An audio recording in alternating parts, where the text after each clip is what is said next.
All right, no clickbait. I'm just going to show you how I make apps with Claude. So I have the paid version of Claude, so I have access to Opus 4.6, the latest model. Now, you can still do this with the free version. It still works. You'll just have access to less powerful models. I'll give you a few examples of what I've done with this. So I'm a manager in the energy sector. I've been working with making a visualization tool to see electricity generation in New South Wales. These are some of the transmission lines, the different types of generation. You can scroll through time and see how generation comes online to the grid. That's a work in progress. Obviously, the layout is a bit unpretty. This is another one I've been working on. So this allows you to put to simulate putting different types of electricity generation into the grid. So if you have 3 coal generators, 1 gas generator, and a solar farm, let's say, you can trip one of the generators if that comes offline. What happens to your frequency? How does that change over time? And is that an issue for your system security risk? Will the power system fail? This is just a little simple visualizer. So these are some of the things I've made. We're going to make something brand new in real time so you can see how I do it. Pretty simple, pretty impressive stuff. Pretty scary stuff too, if I'm being honest, but let's go ahead and start a timer. I'll have this running in the background so you know how long this takes me, including the waiting.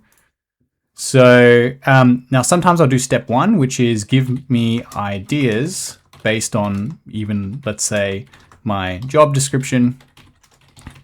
You know, if I'm like starting a new job and I'm thinking about ideas for things to make, I'll put in my job description. I'll ask it, give it some context. I'll ask it to come up with ideas. You might want to be cautious with how you use confidential things like customer data.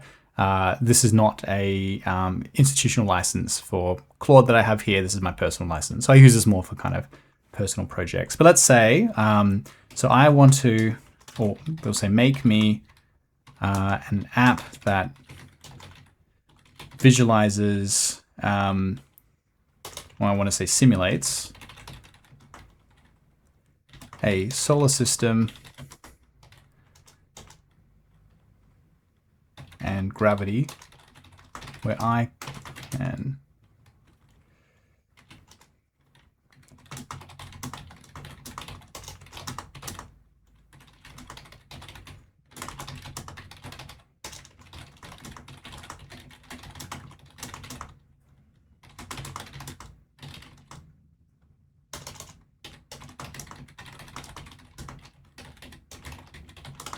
and then this last part's important. Ask me as many follow-up questions as you need. And then it will ask me follow-up questions, things that I didn't really even think about that turn out to be quite important. Things that are style choices or teasing out what exactly do I want from this app. So it's a pretty simple prompt. Now, with the new Opus 4.6, it comes up with this little like, you don't even have to type anymore. It will present you questions as these kind of multi-choice options. So how realistic should the physics be? I want to say semi-realistic. I kind of want this to be useful as a visualizer, but still, not real space distances, or we'd never see the planets. Let's just do the inner planets.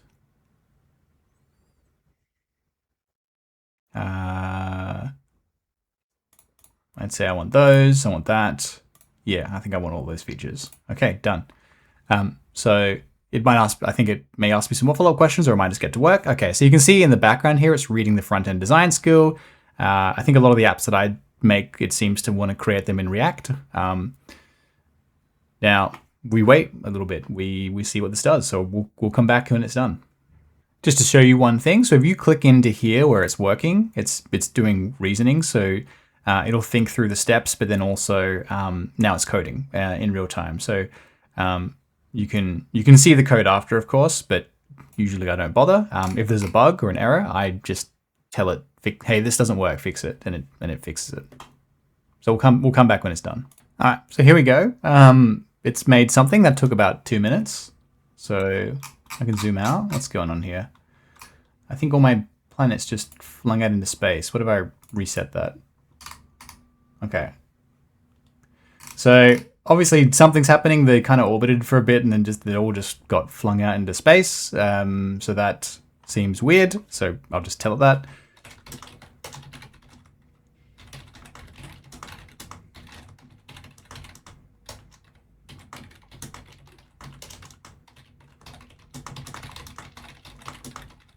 So I want them to be in stable orbits. So I don't even have to know why why the issue has occurred. I just want to describe what looks weird about it.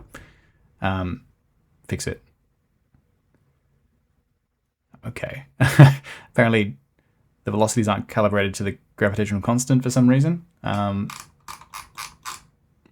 Anyway, so I can still play with the app a little bit, and then it will be fixing it in the background, and at some point it might break the app and fix it again.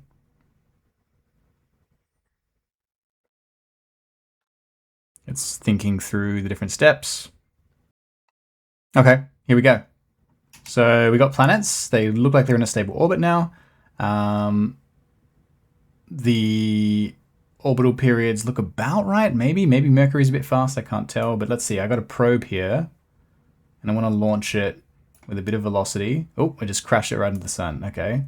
So I click and drag, give it some initial velocity. I'm not giving it enough velocity, I guess. It's like, okay, yeah, I gotta make it go faster. There we go. Hey, look at that. I was trying to predict the orbital path and getting kind of bamboozled, I guess. At some point, this is going to... Oh, yep, it just crashed into Venus. I was going to say, at some point, it will maybe slingshot off a different planetary body. I want to see if I can capture it in Mars orbit. Nope. Ah, it's giving me the predicted pathway there. Okay. It's going to be hard to... Unless I slow it down. Oh, yeah, that's a good idea.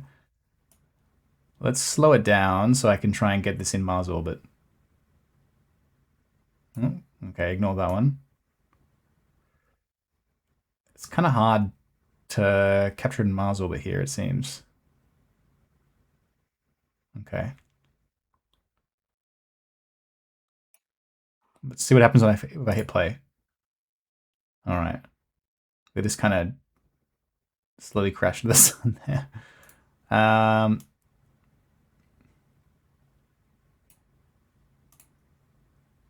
Yeah, right. Okay. I think the gravity of the sun just seems significantly higher. Maybe I have to increase the gravity of the planets relative to the sun so I can make probes orbit planets easier. I want to create like a little moon around the planets. But I'm pretty impressed. This took 8 minutes, including talking to you guys. It's pretty much what I wanted. I could do a bunch of tweaking to get it better, but there's sort of diminishing returns. Okay, something broke now. Oh, because I increased the... I see. Okay, so the planets are now affecting each other. Because I increased the gravity, and so now they're flinging each other around. So I want to say, make it so the planets don't affect each other. The planet's gravity doesn't affect each other.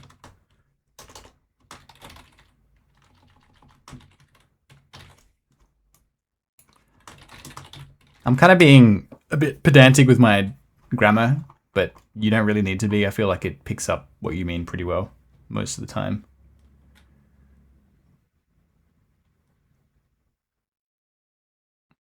Okay. Earth is the lone survivor. Everything else has been flung into a more elliptical orbit here. That's kind of funny.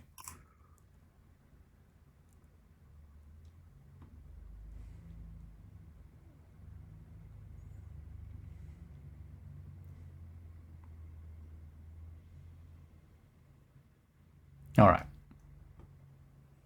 All right, that looks better. Okay. Now, planets only feel the sun's gravity. They'll stay in a perfectly circular orbit, and probes will feel gravity from everything. So if I pause and try and give something, I feel like it's still going to fly into the sun, but that's fine. Let's let that happen. I want to do it a bit slower because that's too fast. Okay, it's like constantly trying to predict the orbit. If I wanted, I could make a toggle probably for turning that predictor feature off. Let's do that. Make a toggle for turning the predicted path on and off. So I just describe features I want, and it just does it. Every now and then it breaks it again, and then I just tell it to fix that. There's already a predict button. Oh my goodness, so there is. The Claude was ahead of me in the the feature that I wanted here.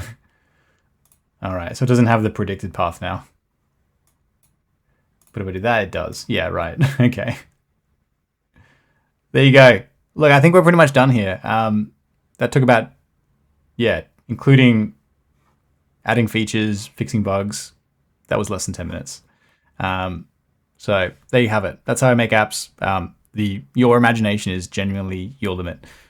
If you don't have any ideas, just ask Claude for ideas. Say, think about what can you do to improve your life, to make your life a little bit easier? Are there things that you do every day that you can just get Claude to do for you? It can make Excel sheets. It can do lots of stuff now. So really, it's a scary pace of change, but try things out, and yeah, I think you'll find that you'll get a lot of use out of it. All right, so once you're done, obviously you want to maybe you want to share this with somebody, or you just want to have it as a link so you can access it more easily later. You can either download it here, that will create a file. Depending what it is, it's easier maybe easier or harder to run. If it's a HTML file, that's easy. You just run it in any browser. If it's a JSX, to be honest, I haven't worked out how to run that on my home PC. But then instead, what you can do is publish it as an artifact. Now, this lets you share it as a link with anybody. Be aware that it will be technically accessible to anyone on the internet. I don't know how people come across artifacts, but just be aware it will no longer be private. But you can copy that as a link, paste that, and now anyone using it would see it in this way. Now it's a full window. They don't have access to the chat, and you can just use it as you will. I'll put the link to this artifact in the description so you can see what it looks like and have a bit of a play around. But otherwise, happy coding. Thank you. I'll see you guys next time.